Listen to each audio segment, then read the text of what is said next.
सरकार किसकी आ रही है? कांग्रेस की आ रही है, इसमें कोई संदेह ही नहीं है। इसको बात को घुमा फिरा के कहने का कोई फायदा नहीं है।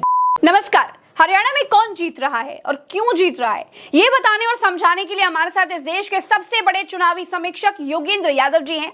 योगेंद्र यादव जी ने 2024 के चुनाव में कहा कि बीजेपी को बहुमत नहीं मिलेगा, उत्तर प्रदेश में बीजेपी की 40 सीटें भी नहीं आएंगी। तो बहुत सारे मोदी समर्थक राजनीतिक विश्लेषकों के सीने पर सांप लौट गए थे। प्रशांत किशोर ने तो हाय तौबा मचा दी थी, लेकिन आखिरी में सारे एग्जिट पोलों को पलटते हुए योगेंद्र यादव का अनुमान बिल्कुल सही बैठा था। अब वही one and only Yogendra Yadav ji हमारे साथ हैं। योगेंद्र यादव जी से वोटिंग से ठीक पहले हम आज जानेंगे कि हरियाणा में आखिर कौन जीत रहा है। ये वीडियो हरियाणा चुनाव पर किए गए चुनावों के सारे वीडियो से सबसे ज्यादा खास होने वाला है, क्योंकि अब बारी फाइनल वर्डिक्ट की आ गई है। कौन जीतेगा, बीजेपी या फिर कांग्रेस, और क्यों जीतेगा और कैसे जीतेगा, सब पर योगेंद्र यादव जी से चर्चा करेंगे। योगेंद्र सर, हरियाणा में दो ही चीजें चलती हैं, किसानी और पहलवानी, और अब बीजेपी ने शुरू कर दिया सड़कों पर कीले बिछानी। तो क्या लग रहा है ये तीनों मुद्दों को अपने कंट्रोल में करता हुआ कौन दिखाई दे रहा है हरियाणा में? प्रज्ञा जी, आपने इतना फड़कता हुआ इंट्रोडक्शन तो दे दिया।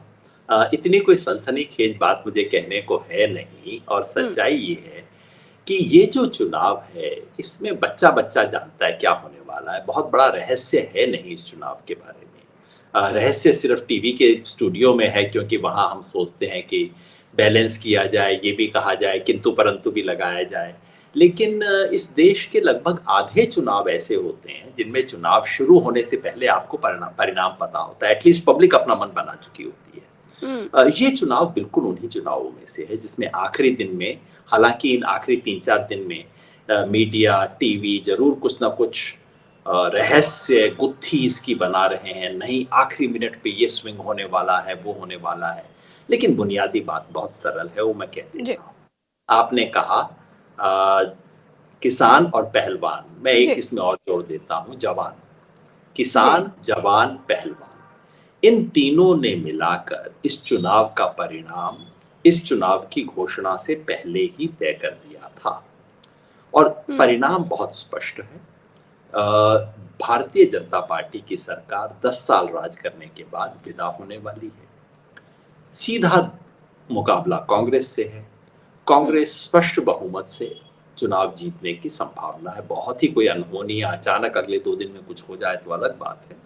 कांग्रेस बिल्कुल स्पष्ट आगे है, और संभावनाएं केवल 3 हैं। अब आप सोचेंगे क्या 3 संभावनाएं हो सकती हैं ऐसे में? बिल्कुल। पहली संभावना ये है कि ये एक साधारण हवा होगी कांग्रेस के लिए। हवा होगी, कांग्रेस को मेजॉरिटी आएगी, क्योंकि कोई तीसरी पार्टी है ही नहीं वास्तव में। नाम के वास्ते है, हम उसकी चर्चा करेंगे, लेकिन वास्तव में है नहीं। दूसरी संभावना ये है कि हवा नहीं, ये कांग्रेस के पक्ष में आंधी बन सकती है। अगर आंधी होगी तो कांग्रेस को स्पष्ट बहुमत नहीं, भारी बहुमत मिल सकता है। तीसरी संभावना ये है कि ये ना हवा हो ना आंधी हो, ये सुनामी हो। और अगर सुनामी हो तो आपको उल्टी गिनती गिननी पड़ेगी कि भाई बाकी कितनी सीटें किसके पास बचेंगी। इन तीनों में से क्या होगा ये मैं अभी नहीं कह सकता, और इसलिए बिल्कुल भविष्यवाणी का काम मैं कतई नहीं करूंगा। आपको लोकसभा चुनाव के वक्त हमने भविष्यवाणी की थी, और मैं तब कहता था मुझे मजबूरी से करनी पड़ रही है, मेरा काम नहीं है, मैंने 10-12 साल पहले छोड़ दिया, कान पकड़ लिया। लेकिन चूंकि सारा मीडिया इस देश का लोगों को गुमराह कर रहा था, तो मुझे लगा कि मेरा धर्म है कि अपना पुराना चोगा पहन के मैं चुनावी भविष्यवाणी के खेल में उतरूं।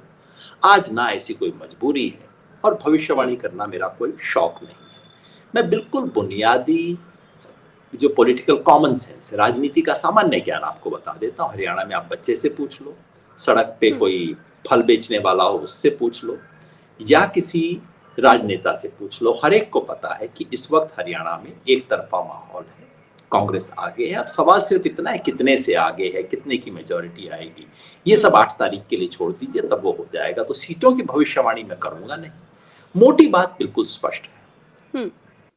ओके योगेंद्र सर, एक चीज ये भी है कि मैं सबसे बड़ा कारण जानना चाहूंगी कि क्या किसानों ने जो उनका रास्ता रोका गया उसका बदला लेने की ठान ली है? सबसे बड़ा कारण क्या है जो हम देख रहे हैं कि हरियाणा में बिल्कुल ही कांग्रेस की आंधी है, सुनामी है? दरअसल ये चुनाव का परिणाम एक तरह से 5 साल पहले तय होना शुरू हो गया था। 2019 में हरियाणा में लोकसभा चुनाव हुए, लोकसभा चुनाव में बीजेपी ने एकदम झाड़ू लगा दी, 10 की 10 सीटें। हाँ, बिल्कुल। और 90 विधानसभा चुनाव क्षेत्रों में से 79, मतलब एक कम 80 पे बीजेपी आगे थी। तो आप सब लोग कह रहे थे कि विधानसभा चुनाव में तो कुछ होना ही नहीं है। विधानसभा चुनाव हुए और बीजेपी 40 पे आके अटक गई, एकदम आधी हो गई। तो बीजेपी को 2019 में जनादेश नहीं मिला था और रातों रात वो जननायक जनता पार्टी दुष्यंत चौटाला जी की, जिसने बीजेपी के खिलाफ विश्व वमन करके चुनाव जीता था, वो रातों रात बीजेपी की झोली में आके बैठ गई। तो एक तरह से बीजेपी की ये जो दूसरी सरकार हरियाणा में बनी थी 2019 में, वो एक तरह से धोखे से बनी सरकार थी और पहले दिन से लोगों के मन में उसको लेके अनीस था। फिर आया किसान आंदोलन, जिसमें हरियाणा सरकार ने कोई कसर नहीं छोड़ी किसान आंदोलन को बदनाम करने में, उनके ऊपर कीले बिछाना, लाठी चलवाना, वाटर कैनन चलवाना। जब ये सब हो गया उसके बाद रोज उन पे गालियों की बौछार करना। रोज हरियाणा बीजेपी सरकार का काम था, रोज कोई ना कोई किसान नेता खड़ा कर देते थे, ये किसान झूठे हैं, ये किसान ऐसे हैं वैसे हैं। और ये तब जबकि हरियाणा का समाज उस किसान आंदोलन की पूजा कर रहा था। अब आप सोचिए ना, अगर आप सूरज पे थूकने की कोशिश करेंगे तो आखिर में थूक तो आपके मुंह पे आके गिरेगा। ये बीजेपी के साथ होना शुरू हो गया था। किसान आंदोलन हुआ, मोदी सरकार ने वायदे किए, उनमें से एक भी वादा सरकार ने नहीं निभाया। तो एक तरह से किसान आंदोलन का वक्त वो वक्त था जबकि सत्ता और समाज का जो एक धागा बांधता है, सत्ता और समाज को, मर्यादा का धागा, उसकी वैधता का धागा, वो धागा टूट गया था किसान आंदोलन के दौरान। पहलवानों का, महिला पहलवानों का यौन शोषण के खिलाफ जो अभियान था, वो हरियाणा के लिए एक मायने में किसान आंदोलन की कंटिन्यूटी था।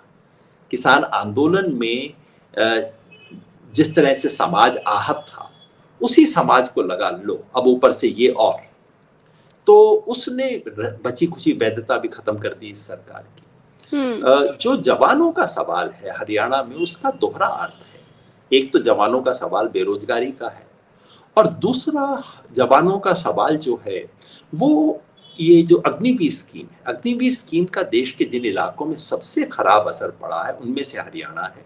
हरियाणा में भी दक्षिण हरियाणा है, जिस इलाके में इस वक्त मैं बैठा हुआ हूँ, रेवाड़ी में। अच्छा। क्योंकि हरियाणा पॉपुलेशन में सिर्फ 2% है देश का, लेकिन देश के 10% आर्मी का रिक्रूटमेंट हरियाणा से होता है।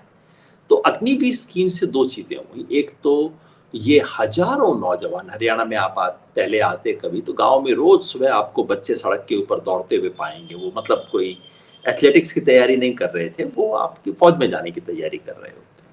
अचानक, और ये हमारे बहुत सारे परिवारों के लिए तो बिल्कुल परिवार, खानदान सुधरने का यही तरीका था कि एक लड़का फौज में चला गया, पूरा खानदान एक तरह से टिक गया फिर उसके सहारे। ये तो 20 साल, 18-20 साल की जो पक्की नौकरी थी वो पलट के 4 साल की ठेके की नौकरी बन गई। और हरियाणा में से रिक्रूटमेंट कम हो गया। जो 4,500-5,000 हजार नौकरियां थी, 4,500-5,000 हजार कच्ची नौकरी भी अब नहीं हो रही है, वो भी घटा के 1,500-2 हजार कर दी गई। तो दोहरी मार पड़ी है हमारे इलाके पे। इसलिए तो किसान, जवान और पहलवान, इन तीनों चीजों ने चुनाव से पहले तक एक मोटी बात ये कर दी थी कि भाई अब तो बीजेपी जाएगी। लोकसभा चुनाव में इसका पूरा असर नहीं पड़ता क्योंकि लोकसभा चुनाव में राष्ट्रीय मुद्दे होते हैं।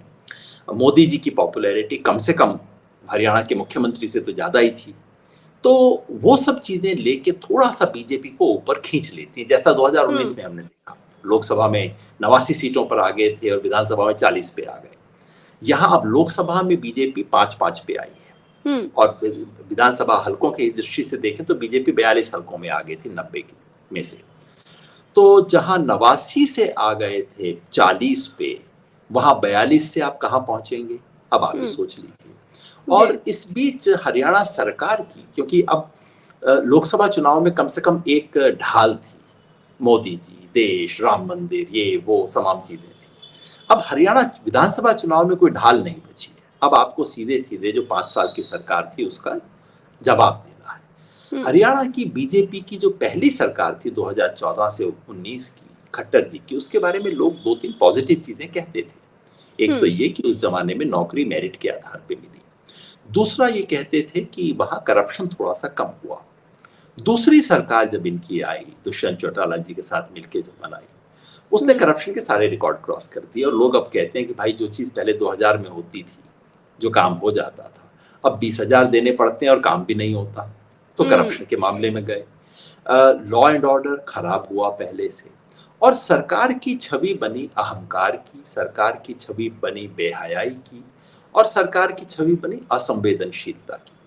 इस सब से कोई पर्दा इस वक्त नहीं है बीजेपी के पास। तो ये सब देखते हुए तो ये चुनाव योगेंद्र सर सरकार वर्सेस बीजेपी है, सॉरी जनता वर्सेस बीजेपी है, या फिर इसका बेनिफिट कांग्रेस को मिल रहा है, या फिर कांग्रेस की कुछ स्ट्रेटेजीज हैं जिनका बेनिफिट कांग्रेस को मिलने वाला है? मैं ये जानना चाहूंगी, ये जनता और बीजेपी के बीच की लड़ाई है कि कांग्रेस बेनिफिशियरी हो रही है? सच अगर सड़क पे मैं लोगों से पूछता हूं तो वो कहते हैं भैया पब्लिक बीजेपी को हरा रही है। इसमें कोई शक नहीं है कि कांग्रेस ने कुछ समझदारी के काम भी किए हैं, लेकिन आज की तारीख में असली मामला ये पब्लिक वर्सेस बीजेपी है। पब्लिक ने मन बना रखा है, और चूंकि बीजेपी के खिलाफ दमदार पार्टी कांग्रेस ही है, तो इसलिए कांग्रेस को जम के वोट डाल रहे हैं। मगर आपका बिल्कुल ठीक कहना है। कल भी मुझे किसी व्यक्ति ने कहा भाई साहब ये पब्लिक इलेक्शन लड़ रही है, नेता नहीं लड़ रहे, पब्लिक इलेक्शन लड़ रही है।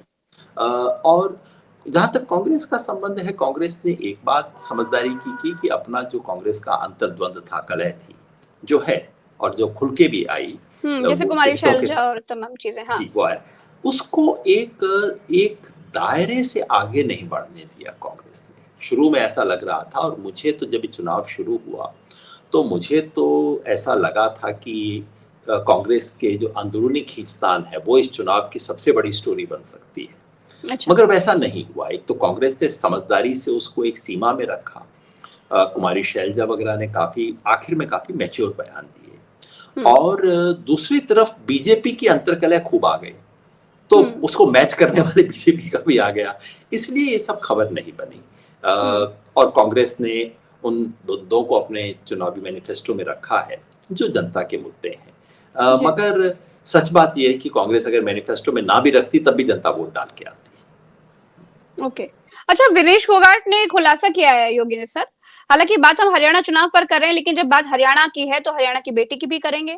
सर, विनेश फोगाट ने खुलासा किया कि जब वो पेरिस ओलंपिक से वापस आई तो प्रधानमंत्री कार्यालय से उनको फोन गया कि नरेंद्र मोदी बात करना चाह रहे हैं, नरेंद्र मोदी बात करेंगे, उसकी रिकॉर्डिंग होगी, सोशल मीडिया पर वीडियो जाएगी। तो विनेश फोगाट ने बात करने से इनकार नहीं किया, लेकिन वीडियो बनवाने से इनकार कर दिया। तो सर, प्रधानमंत्री नरेंद्र मोदी ने विनेश फोगाट से बात क्यों नहीं करी? Any idea sir? क्या इसका कुछ चुनाव पर असर होता है इसलिए नहीं करी? इसका कुछ चुनाव से संबंध है क्या हरियाणा के? अब इतनी अंदरूनी बातों का तो मैं क्या जानकार होऊंगा, मगर स्वाभाविक है। देखिए, प्रधानमंत्री का कैमरा प्रेम कोई छुपा हुआ नहीं है, और हर चीज को किसी न चाहे वो मतलब मोर ही हो, मोर की तस्वीर का भी प्रधानमंत्री राजनीतिक इस्तेमाल कर सकते हैं। तो अगर विनेश तपस्या के लिए भी जाते हैं तो भी कैमरे का इस्तेमाल करते हैं। एग्जैक्टली, तो फिर उनका कैमरा प्रेम छुपा नहीं है, और कोई भी समझदार व्यक्ति होगा तो अपना इस्तेमाल नहीं होने देना चाहेगा। और विनेश फोगाट खासतौर पे जितना उनके साथ दुर्व्यवहार किया गया, सिर्फ आंदोलन के दौरान नहीं, पेरिस में भी जो हुआ, उस सब के बाद अगर विनेश फोगाट नहीं चाहती थी कि उनकी तस्वीर का बेजा इस्तेमाल किया जाए, तो मैं तो उनकी राजनीतिक समझदारी कहूंगा। प्रधानमंत्री क्यों करना चाहते थे, प्रधानमंत्री के ऑफिस क्या करना चाहते थे, उसके बारे में तो कोई दो राय हो ही नहीं सकती कि वो क्यों करना चाहते थे। हालांकि अभी तक वो विनेश फोगाट जी का बयान है, हमारे को उसकी पुष्टि नहीं है, मगर जो वो कह रही हैं ऐसी बात नहीं लगती जिस पे यकीन ना किया जाए। ये बड़ी सामान्य बातें हैं, जरूर की गई होगी, और उन्होंने समझदारी दिखाई, ये तो बहुत अच्छी बात है। अच्छा सर, हरियाणा चुनाव पर हम फिर से आ जाते हैं। अभी आपने कहा कि बिल्कुल क्लियर फाइट दिख रही है कांग्रेस और बीजेपी के बीच, और कांग्रेस अपर हैंड दिख रही है। एक चीज और मैं जानना चाहूंगी कि सब जानना चाहते हैं कि दुष्यंत चौटाला और चंद्रशेखर का जो गठबंधन है उसकी आज की तारीख में क्या स्थिति है, मायावती और इनेलो के गठबंधन की क्या आज की तारीख में स्थिति है, इनका कोई रोल है या नहीं? जी, 3 अलग कंटेंडर्स भी हैं जिसका कहना चाहिए, और हरियाणा में पुराना रिकॉर्ड ये रहा है कि जब भी विधानसभा चुनाव होते हैं तो छोटी पार्टियों की काफी बड़ी भूमिका बन जाती है। अगर आप पिछली बार का 2019 का विधानसभा चुनाव देखें तो कांग्रेस और बीजेपी के दोनों के वोट जोड़ दीजिए, सिर्फ 65% थे, यानी कि 35% वोट अन्य पार्टियों को मिला था पिछली बार। इस बार ऐसा होता दिखाई नहीं दे रहा, और हरियाणा में आमतौर पे बिल्कुल सीधी टक्कर नहीं होती है विधानसभा चुनाव में, मगर ये सीधी टक्कर दिख रही है। जहां तक दुष्यंत चौटाला जी की पार्टी का जजपा का संबंध है, वो तो बिल्कुल डूब रही है और इतना गुस्सा है। याद रखिए, ये दुष्यंत चौटाला की पार्टी मुख्यतः किसान समुदाय, जाट समुदाय का वोट लेके आई थी और बीजेपी के खिलाफ ये करेंगे वो करेंगे सब कुछ बोलते हुए आई और अगले दिन बीजेपी की गोद में बैठ गई। और उसके बाद जो भ्रष्टाचार की छवि बनी, और सबसे बड़ा पाप ये कि किसान आंदोलन को बदनाम करने में दुष्यंत चौटाला ने अपनी पार्टी, अपने नाम का पूरा खुल के इस्तेमाल किया। तो किसान समुदाय को अगर किसी एक राजनेता से गुस्सा है हरियाणा में, तो वो खट्टर जी से कम है। सबसे बड़ा गुस्सा दुष्यंत चौटाला के साथ है कि इस आदमी ने धोखा दिया, हमसे वोट लेके गया, हमारे नाम का काम किया और आके अब ये कर रहा है और देवीलाल के नाम पे ये काम करता है। तो जो मैं सुनता हूं वो ये कि दुष्यंत चौटाला की पार्टी तो एक भी सीट कहीं जीतने की स्थिति में नहीं है। सच ये है कि दुष्यंत चौटाला खुद अपनी सीट के अंदर कहते हैं कि लड़ाई से बाहर है, मतलब नंबर 1 2 पे नहीं है वो। दुष्यंत चौटाला पूर्व उप मुख्यमंत्री चुनावी दौड़ से बाहर है, ये खबर आ रही है। मैंने खुद व्यक्तिगत पुष्टि नहीं की है, लेकिन कोई कहता है नंबर 3 पे है, ज्यादातर लोग कहते हैं कि नंबर 4 पे चल रहे हैं दुष्यंत चौटाला इस वक्त। अब चंद्रशेखर रावण ने क्यों डूबता हुआ जहाज चुना कूदने के लिए, उसका उत्तर तो वही दे सकते हैं। हो सकता है उनके पास कोई विकल्प ना रहा हो। इनेलो की स्थिति उतनी बुरी नहीं है जितनी की जजपा की है। इनेलो के पास अपना एक आधार है, एक तो उनका जो पुराना सरसा का इलाका, चौधरी देवीलाल का जो इलाका रहा है, उसमें उनका जो हरियाणा में बागड़ इलाका कहलाता है, वहां उनका आधार रहा है वो। लेकिन इस वक्त हरियाणा की राजनीति की धुरी नहीं है, ना पक्ष की ना विपक्ष की। तो 2-3 सीट में कहीं अपने अच्छे कैंडिडेट्स की वजह से कुछ दाव लग जाए तो वो है, मगर वो कोई 10-12 सीट लेने वाले हैं ऐसा मुझे बिल्कुल नहीं दिखाई देता। जैसा दुष्यंत चौटाला पिछली बार ले गए थे 10 सीट, वैसी स्थिति में आज इनेलो भी नहीं है। बसपा उनको सपोर्ट कर रही है और बसपा की वजह से बसपा का आधार लगातार हरियाणा में घटता गया है। लेकिन फिर भी कुछ सीटों में उनका असर होगा। कम से कम दुष्यंत चौटाला जैसी बुरी स्थिति उनकी नहीं होगी ऐसा लगता है, लेकिन वो कोई बहुत बड़े प्लेयर बन पाएंगे ऐसा नहीं लगता। तीसरा है आम आदमी पार्टी। आम आदमी पार्टी ने शुरू में कांग्रेस के साथ अलायंस की कोशिश की, नहीं हुआ तो फिर आखिरी दिन पे उम्मीदवार खड़े भी किए, लेकिन ऐसा इलाका हरियाणा में नहीं है। हालांकि एक तरफ दिल्ली में उनकी सरकार है, दूसरी तरफ पंजाब में उनकी सरकार है, बीच में हरियाणा, सैंडविच के बीच में हरियाणा।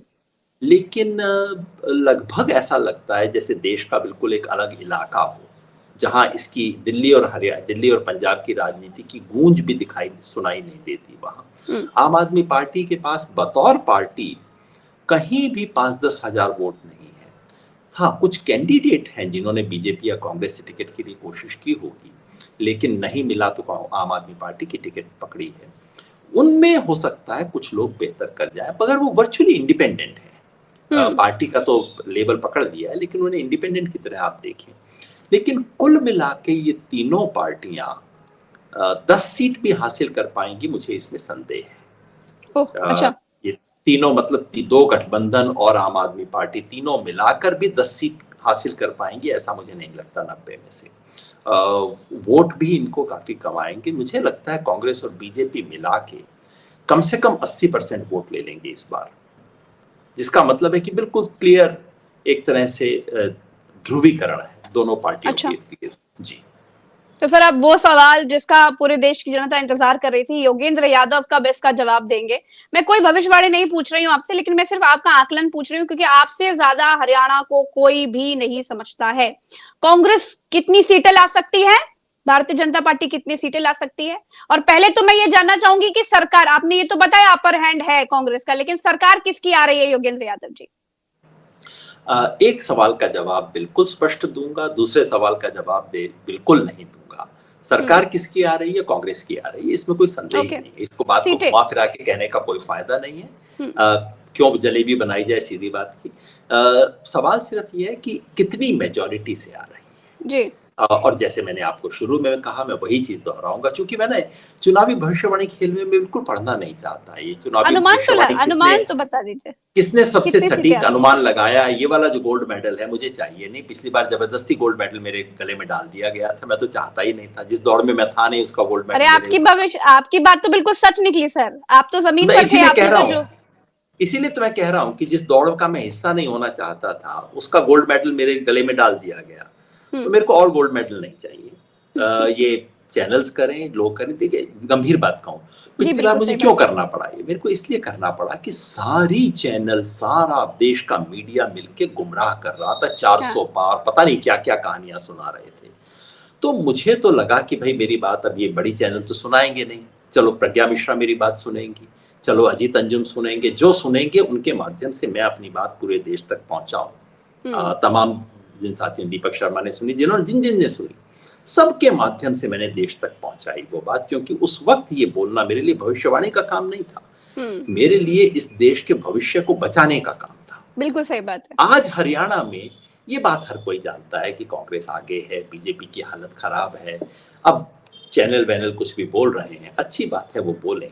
मैं और कहीं ना कहीं सर दिख रहा है कि भारतीय जनता, मैं चाहता हूं कि उनको गोल्ड मेडल मिले, गोल्ड मेडल उनके गले में डालिएगा, मैं इस रेस से बिल्कुल बाहर हूं।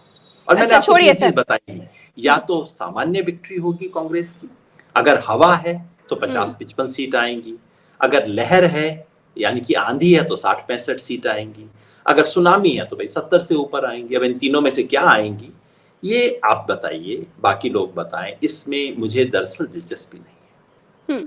अच्छा सर, एक चीज ये भी है कि प्रशांत किशोर ने, अभी हम बात कर रहे थे भविष्यवाणी, जो भविष्यवाणी करते चलिए उनकी बात कर लेते। प्रशांत किशोर ने अपनी पार्टी लॉन्च कर ली है और उन्होंने उसमें कार्यक्रम में राहुल गांधी की बड़ी तारीफ भी करी है। वैसे ये बात ठीक भी है कि 4 जून के बाद राहुल गांधी की इमेज पर काफी बदला है, लोगों की नजरों में राहुल गांधी की इमेज बदली है। अब मैं ये जानना चाहती हूँ कि अब जो कांग्रेस की स्ट्रैटेजी है उसका क्या असर देखने को मिल रहा है, कौन सी ऐसी स्ट्रैटेजी है जिसकी वजह से एकदम से आंधी, सुनामी, तूफान आ रहा है कांग्रेस का। और दूसरी बात मैं ये जानना चाहूंगी सर कि आपको क्या लगता है कि इस वक्त पर सबसे ज्यादा नुकसान भारतीय जनता पार्टी का क्या कर रहा है, कौन कर रहा है? उनके अपने नेता कर रहे हैं, विपक्ष कर रहा है, या फिर ये समय है, लोग ऊब चुके हैं, समझ गए हैं कि प्रधानमंत्री नरेंद्र मोदी झूठ ही बोलते हैं? जहां तक हरियाणा की बात है वो तो मैंने आपको बताया, वो तो पब्लिक कर रही है, पार्टियां लगभग इंसिडेंटल हैं। हाँ, ये जरूर है कि कांग्रेस के पास एक चेहरा है, भूपेंद्र सिंह हुड्डा जी का, एक मुख्यमंत्री के रूप में एक बड़ा चेहरा है जिस पे पब्लिक ट्रस्ट कर सकती है, वो है। जहां तक देश की संबंध है वहां मैं समझता हूं एक तरह से राहुल गांधी इस वक्त एजेंडा ड्राइव कर रहे हैं। वो कास्ट सेंसस की बात करते हैं, अब वो बीजेपी के लिए ना उगलते बने ना निगलते बने, और अंततः कुछ ना कुछ बीजेपी को इस पे करना पड़ेगा। अच्छा सर, मैं आपको एक बार टोक रही हूँ, एक चीज और देखी है जो मैंने गौर करी है, राहुल गांधी जब उत्तर प्रदेश में चुनाव था तो संविधान हाथ में लेकर, उस किताब को हाथ में लेकर लोगों से बात करते थे। कश्मीर में आपने देखा कि हाथ में सेब लेकर चलते थे। हरियाणा में हमने देखा कि वो पराली, हरी पराली अपनी गाड़ी में आगे रखकर उसके साथ चलते थे। तो ये सब स्ट्रैटेजी तो देखने को मिल रही है, बड़ा बदलाव दिख रहा है। ये राहुल गांधी वो पहले वाले राहुल गांधी नहीं दिख रहे हैं। जी, क्या हुआ, भारत जोड़ो यात्रा में चलने के बाद खुद राहुल गांधी में बदलाव आया, और ये इस देश में जो जो पैदल चला है उसने इस देश को समझा है और देश ने इसे समझा है।